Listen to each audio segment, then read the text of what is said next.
Konuşmaya başlamadan önce 5 Nisan Avukatlar Günü dolayısıyla ben daha adil bir yaşam ve gelecek ümidiyle tüm avukat meslektaşlarımın 5 Nisan Avukatlar Günü'nü kutluyorum. 5 Nisan Avukatlar Günü ilk defa ülkemizde 1934 yılında İzmir'de Türkiye Avukatları toplantısında gündeme gelen bir konuydu.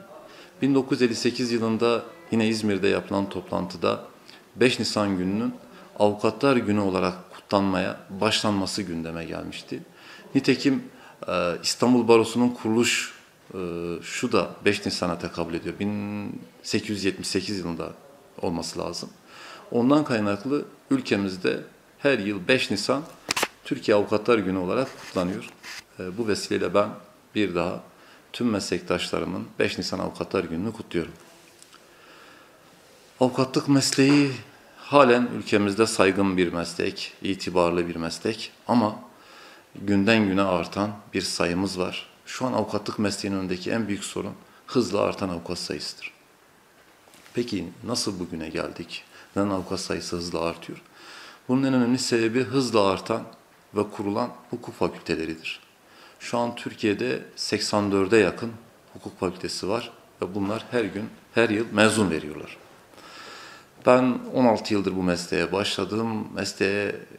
Üniversiteye gittiğim tarih itibariyle Türkiye'de 7 veya 8 hukuk fakültesi vardı. O günden bu yana hukuk fakültesi sayısının 84'e yükselmiş olması ve halen kuruluyor ve mezun vermeye devam ediyor olması bence en büyük problemlerimizden biri. Bir meslekte sayı hızla artarsa o mesleğin ister istemez niteliği düşer, niteliği azalır. Biz avukatlar da bunun sıkıntısını çekiyoruz, çekmeye de devam ediyoruz. Şu an Türkiye'de 110 bine yakın avukat var, mesleği icra eden, ifa eden. Hukuk fakültesinde okuyanlarla beraber bir 4 veya 5 yıl sonra sayımız 180-190 bine çıkacak. Ve bu da Türkiye için, Türkiye nüfusu düşünüldüğünde inanılmaz bir sayı. Ve mesleğin itibarını, niteliğini düşürecek bir sayı. Bu konuda bir an önce önlem alınması gerekiyor.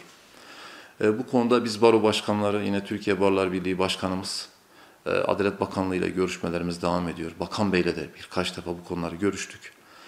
Bu avukatlık mesleğine bir an önce sınav gelmesi gerekiyor, sınav getirilmesi gerekiyor. Şu an gündemde tüm hukuk fakültesi mezunları için bir devlet yeterlilik sınavı gündemde. Biz de bunu destekliyoruz. Bir an önce bu sınav gelmeli. Türkiye'de sınavsız olunabilen nadir mesleklerden biridir avukatlık. Avukatlığa da sınav getirilmelidir. Hatta bu acilen getirilmesi gereken bir kurumdur. İleride bununla birlikte, yani devlet yeterlilik sınavı ile birlikte hukuk fakültesi bitirme sınavı da, daha doğrusu avukatlık sınavı da getirilebilir. Biz bunu destekliyoruz. Aksi halde avukatlık kanunun dediği gibi avukat, hakim ve savcıyla birlikte yargının kurucu unsurudur. Ve yargılama faaliyeti savunmayla tamamlanır. Yani ortada bir yargılama faaliyetinin olabilmesi için avukata bizim ihtiyacımız var. Ama siz avukat sayısını bu şekilde hızla artırırsanız bu durumda yargılama faaliyetini zedelersiniz. Çünkü nitelikli avukatlara ihtiyacımız var. Bu anlamda şunu söyleyebilirim. Biz avukatlar olarak eğer ortada bir yargı reformu yapılacaksa bu yargı reformunun öncelikli konusu devlet yeterlilik sınavı ve avukatlık sınavı olmalıdır şeklinde düşünüyoruz. Hakikaten yargımız özellikle FETÖ darbe teşebbüsünden bu yana ciddi sıkıntılar yaşıyor. Yani şunu öğrendik o darbe teşebbüsüyle beraber, bu sinsi yapılanma yargının içerisinde ciddi anlamda konuşlanmış, askeriyede konuşlanmış, emniyette konuşlanmış, milli eğitimde konuşlanmış. Yani neredeyse bütün devlet organlarının içerisinde konuşlanmış. Ama en tehlikeli ayağı yargıydı. Darbe teşebbüsünden hemen sonra bunların büyük bir kısmı ayıklandı. Ama ayıklanmayla beraber bizim hakim savcı sayımızda ciddi bir azalma oldu. Neredeyse yarı yarıya hakim ve savcılar açığa alındılar. Bundan kaynaklı olarak devlet acilen hakim savcı alımına gitti. Bunların yerini doldurmak için, yargılama faaliyetinin hızlanması için adımlar attı. Ama bu da yeterli değil. Neden? Alımlar yaptınız. Bu alımların Yani hakim savcı alımlarının ciddi bir tecrübeye ihtiyacı var, eğitime ihtiyacı var. Bu da bir süreç.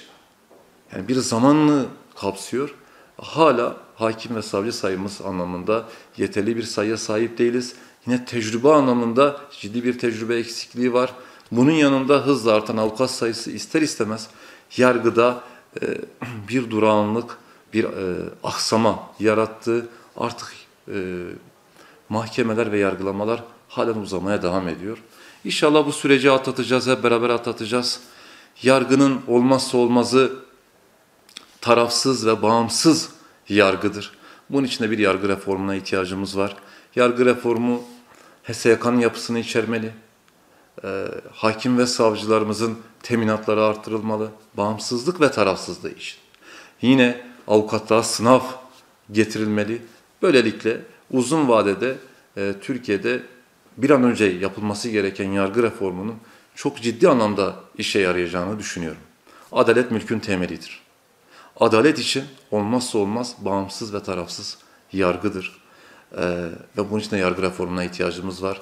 Bir an önce yargı reformu yönünde adımlar atılmalıdır düşüncesindeyim. Gerçi bunun için yine atılan adımlar vardı. Arabuluculuk sistemi getirildi. Özellikle hukuk davalarında henüz yargıya, mahkemeye getirilmeden arabulucular eliyle, arabuluculuk faaliyetiyle işlerin çözümü noktasına adımlar atıldı. Bu adımlar önemlidir. Hala eksiklikleri var ama uzun vadede arabuluculuk kurumunun ben işe yarayacağını düşünüyorum. Bunun yanında ceza davalarında, ceza soruşturmalarında uzlaştırma müessesesi kuruldu. Bu da önemlidir. Ben uzlaştırmaya konu suçların kapsamının daha da genişletilmesini düşünüyorum. Böylelikle olayın ceza ayağında da henüz dosyalar mahkemelere intikal ettirilmeden uzlaştırma ile çözüm yoluna gidilebilir. Bunlar da yargı reformunun kapsamına alınmıştı daha önce.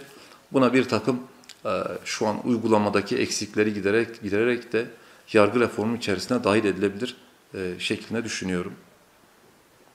Kanunlarımız çok kötü değil. Yani ceza kanunumuz, Türk Ticaret Kanunumuz, Medeni Kanunumuz veyahut uygulamadaki diğer kanunlarımızın neredeyse tamamı Avrupa standartlarındandır. Yani Avrupa'daki ülkelerde uygulanan yasa standartlarına sahibiz diyebilirim ülkemizde. Ancak uygulamada sıkıntılar yaşıyoruz. Dediğim gibi yasalarımız Avrupa standartlarında, yalnız uygulamada yargı reformu olmadığı için, henüz o adımlar atılmadığı için Avrupa standartlarının gerisinde bir durum yaşıyoruz. Ama dediğim gibi yargı reformuyla inşallah uygulamada da Avrupa standartlarına yaklaşabiliriz diye düşünüyorum. Bir daha söylüyorum, avukatlık sayısı olarak biz Avrupa standartlarının çok gerisindeyiz. Ülkemizin nüfusuna oranladığımız zaman bizim avukat sayımız Avrupa'daki ülkelerin avukat sayısına oranla çok fazla. Yani orada Avrupa ülkelerinde avukat olabilmenin çok daha zorlu bir süreci var. Ama ülkemizde ne yazık ki hukuk fakültesini bitirip bir yıl barolarda staj yapmayla avukatlık mesleğine başlayabiliyorsunuz. Biz avukatlık mesleğinin de bir an önce Avrupa standartlarına getirilmesi gerektiğine inanıyoruz. Bu konuda mutlaka adımlar atılmalıdır diye düşünüyorum.